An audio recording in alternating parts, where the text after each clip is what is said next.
Hello and welcome back to the Film Posters YouTube channel. My name is Josie and I am accompanied by my co-host Gabriela Burgos, and we are going to be talking about Perfume de Gardenias, directed by Macha Colon.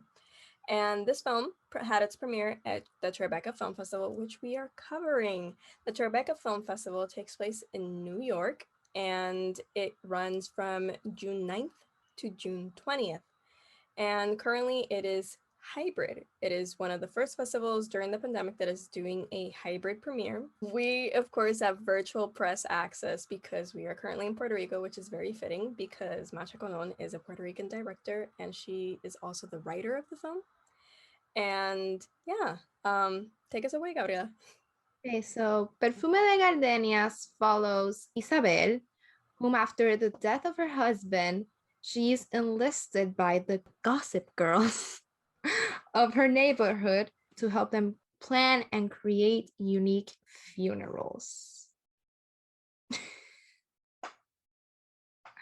So it's a very interesting premise, and it ends up being a dark comedy, which I was not expecting it to take that turn. I thought it was just going to be a movie about dealing with grief and all of that, and then it takes a turn and wow. So right off the bat, I love this film. Like, I'm just gonna say I absolutely loved it. I really did went into it really not knowing what to expect.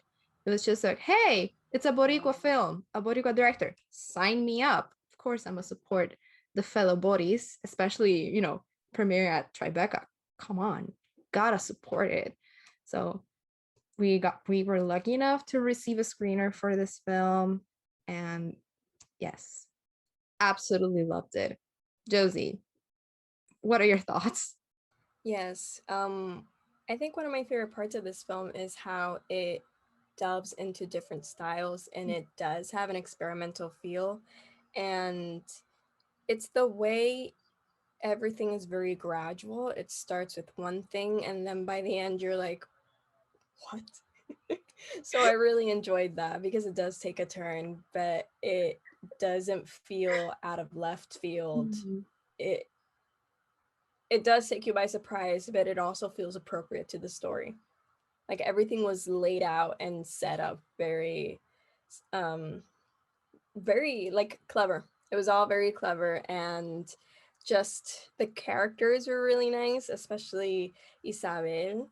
And just to see her turn in the film was very amusing, and I felt so bad for being so amused, but at the same time, it's just it's a very good film and I highly recommend it. It's definitely not gonna be for everyone. Again, it is a bit experimental, and at least I think I had such a soft spot for it because I immediately identified la jerga, like the cooking, the way people spoke to each other, especially the different types of people. Those are people you see every day, and like you can immediately set them apart. So I really like that aspect.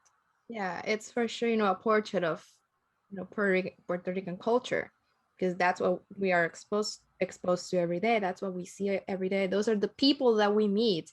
So I Mm-hmm. really love, that it did not shy away to showing, how life here is, especially for for older people.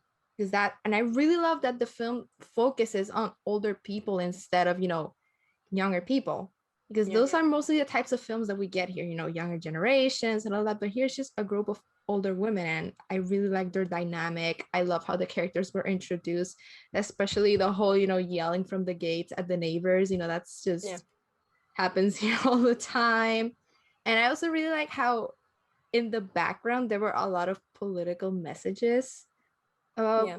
Puerto Rico. You could see, the newspaper clippings of the protests that happened back in el verano del 19, and there were a lot of comments, especially when Isabel is listening to the television or the radio, that they talk about, the violence against women. And also, Yeah, it was very early in the film, which was mm, surprising, just very quickly, because it talked about the murder of Keishla Rodriguez, which happened recently. mhm. So it was very interesting to see that being included in the film. So you can only imagine that was added later. And I think that says a lot about the messages this film wants to Yeah.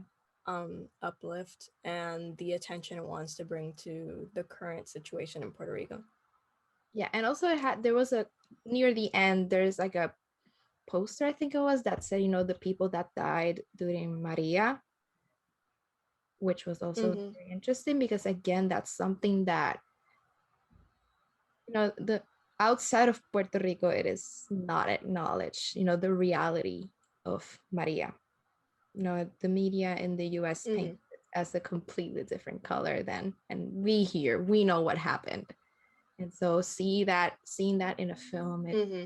was very, it's not happy because it's not a happy situation. It's just kind of like poignant because it reminds you, and it obviously will expose a lot of people that are not aware of this. It will expose them to that.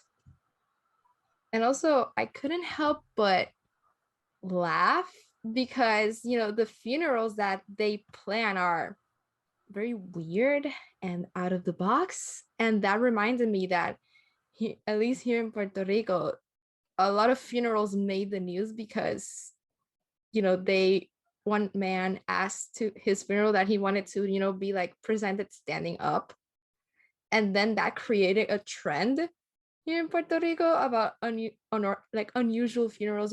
Someone sitting down playing domino, another one sitting on an ambulance or sitting on a motorcycle. Things like that have happened here.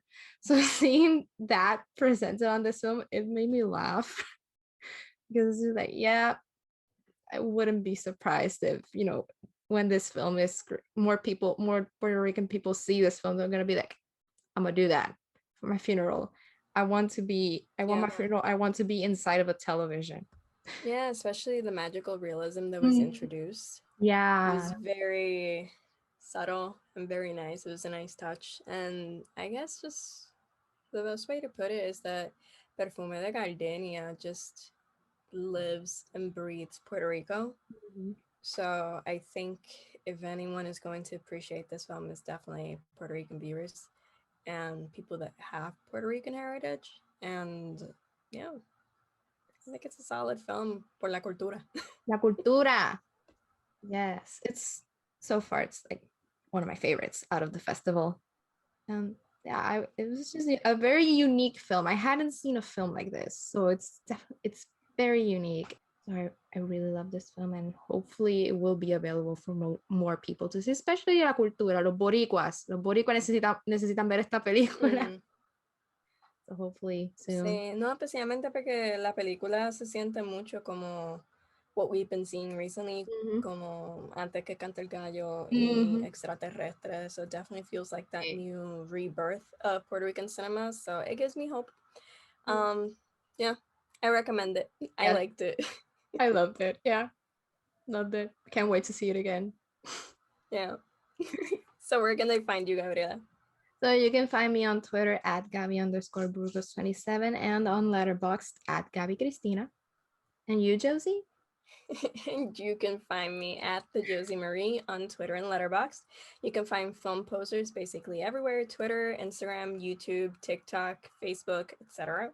And you can also stream the Film Posters podcast on any platform where you listen to podcasts, especially Apple Podcasts, Spotify. And you can also keep up with our Tribeca coverage on our Instagram as well as on our Twitter and here on our YouTube channel. So make sure to like and subscribe and turn on the notification bell. And again, remember, we're all film posers.